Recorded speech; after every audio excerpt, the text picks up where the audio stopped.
เราตลาดไปใช่ด้วยมันเลยไปด้วยนี่ก็ตั้งขันน้ำมัน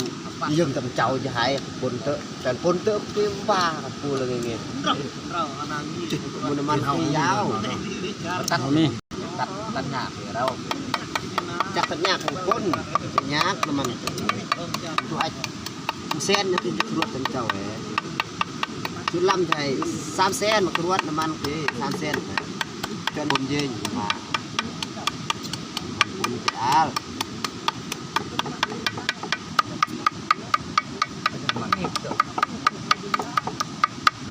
น้ำมันจับ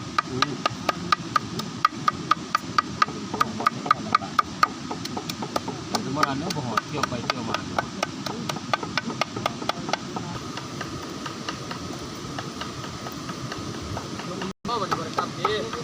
ในลูกเลอะเลยละวัน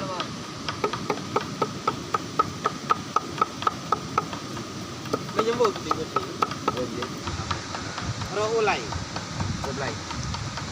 ง่ายสิเจ้าจิงบุกงานธรรมดาโดยจริงนั่นเบียดเลยทางมวยนะ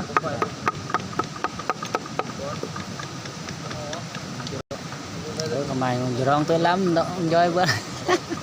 này nó điên đấy bằng như rong bờn hả rong bờn như rong tapi bờn cái prai chỗ dengan dia bờnมีโอกาส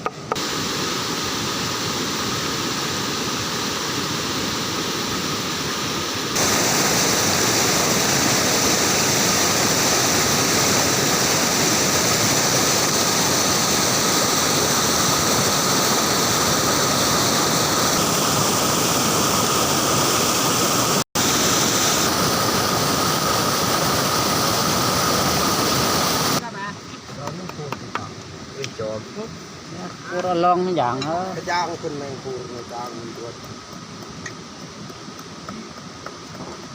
อย่างทงในจะเปิดออกอย่างเปิดจ้างไปในตัวเรื่องสับวัวนั่นเป็นสับวัวเก่งทำเก่งปีน้อยจะบ้าหัวเนาะ